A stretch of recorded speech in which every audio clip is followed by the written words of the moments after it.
My name is Solo Scott, and date of birth is November 12th, 1966. Born and raised in Venice. The years I lived in Venice were from 1966 until 2007. So my mom came to Venice from Hollywood, but she was from the Bay Area. And then she moved down to LA and worked in Hollywood. And then she moved to Venice because she became like a full-on hippie beatnik. And so she just loved everything about. She was very progressive. She used to always call herself a pinko commie. She was like far to the left. And so Venice was like the perfect fit for her. You know, it's like a little beatnik hippie community that she totally vibed with. My mom used to take all these Polaroids. She was like, we have books of these Polaroids she used to take, and they're almost haunting. It's Venice Beach in the early '70s, and like right out here, like literally right in front of where we are, because we grew up like a block away on Paloma. I grew up a block away on Paloma, and you know, it's like all these dark images, not dark, but like images of like cloudy days with an empty boardwalk, not a soul around, and those kind of always populate my memory. My mom was also involved, like at a very early age, got involved in drugs, was a drug addict, and so our community was very entrenched with that strain of like drug addiction. A lot of, you know, even we lived at 22 Paloma, which is literally a block away, a block and a half from here, and it was like a, I don't know, 6-unit building, and we lived in a little studio, and so everyone in the building smoked pot or was, you know, it was the 70s, it was the early 70s. And as far as me, like I kind of was escaping that as a young kid, and my community became all of us young kids, surfers and skaters, skateboarders that were mostly from broken homes, single parent homes. You know, it was a time. The 70s in Venice was the time. So I got into photography in high school, and we had this brilliant photography teacher, Larry Shapiro, who deserves a ton of credit, and my buddy Josh Classman and Block and all of us went through his classes. And so I kind of got into reportage, and not so much documenting the Venice culture, but more just kind of street culture and more along the lines of art. So yeah, I didn't really do a lot of Venice-centric photography. A lot of my work was in Venice, but it wasn't about Venice per se, if that answers the question. So, but yeah, a lot of my stuff was definitely all of my stuff was in Venice, pretty much all of my photography. And I was one of those people, like, you're gonna have to drag me out of Venice in a pine box, like I'm never gonna leave.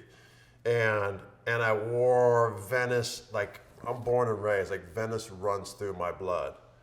And Venice was my identity as a young person. Like I was like Venice, you know. But we didn't even, like, once you crossed over, you know, Marine Street, you weren't allowed to come and surf Venice. And I was like, literally, when I was growing up. And because I was actually a good surfer and a competitive surfer, and I kind of transcended the borders, I would bring my friends who were also good surfers to surf Venice because I could get away with it because people I had respect.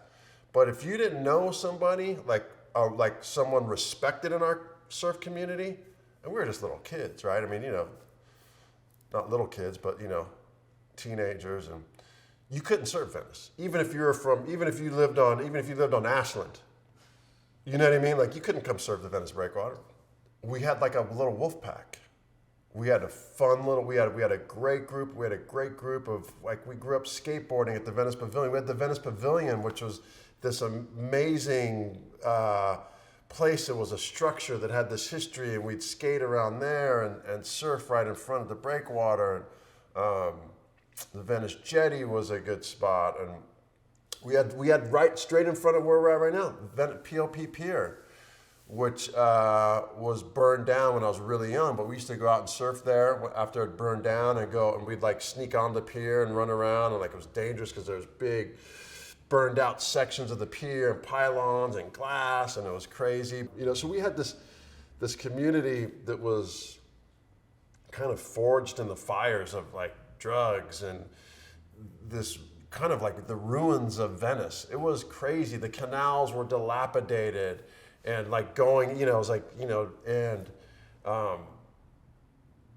yeah, it was just this cool community of young kids. So I just, that's how I grew up, and that became my heritage became something to be really proud of, right? Overall, from our history till now, what do you think kind of separates Venice from the surrounding areas and keeps it functioning as a separate entity? Kind of going back to what I said earlier, it has a unique DNA that was built into it. I don't know how, it's kind of like, I don't know how that manifests, continues to manifest in these unique ways. But I mean, it's basically, Abbot Kinney created this fantasy land, right? For, and this pier and all these attractions, and, it's a kind of like almost a carnival. And so, in some weird, intangible way, that's just, that's kind of coursed through Venice's veins throughout the, since its inception. And for us, when the hood got gentrified, that was a major cultural shift, right? A lot of the old school blacks and Hispanics moved out, right? And all of a sudden we had this influx of people with money, influx of money, right? And that's a big cultural shift. Like Venice used to be like where, poor people could live, like my mom, you know what I mean? And, that's not the case anymore. It's like, it's a different time. Which is bound to happen. What I tell people is this, Venice has, Abbot Kinney created this town that literally has crazy in its DNA, in the very DNA of this town. And in that is also like, just, I think, a high rate of evolution. This town has continually evolved in all different areas, cultural areas, economic areas, and I think it's the type of people that move to Venice. There's a specific type of person that's attracted. It's almost like an outlaw. My mom was like an outlaw. She was a radical. She was a she wanted to be a revolutionary. She wanted to be, one of her idols is Che Guevara. You know what I mean? That's the mentality of people that move here. And so if you have that type of person that's living here, then that's going to create that type of culture, that type of vibe, which is just different. People that wanted the nice house with the white picket fence, you didn't move to Venice if that's what you're looking for. You moved to Venice because you were escaping somewhere, right? You were like trying to hide out from some previous life, or you wanted crazy adventure and you knew that this were the people are going to be that are, that are your tribe. So it was a very specific tribe of people that were just, to this day it still exists, that are don't fit the mold. People that want to break the mold, they want to live outside the norms of society, don't play by the rules. And I think that's a big part of, I keep going back to the DNA, but I really believe that. It's like the DNA and also just part of the culture of Venice, living outside the norms, which is funny because growing up in that environment, I always wanted the white picket fence. I wanted some stability, kind of growing up in this crazy environment.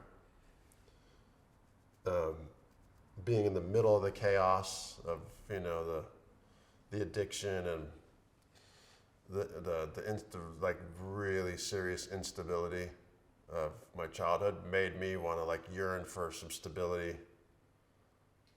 So it's just interesting, yeah, interesting. But yeah, definitely that, there's that. Venice is, it's kind of the outlaw town by the beach.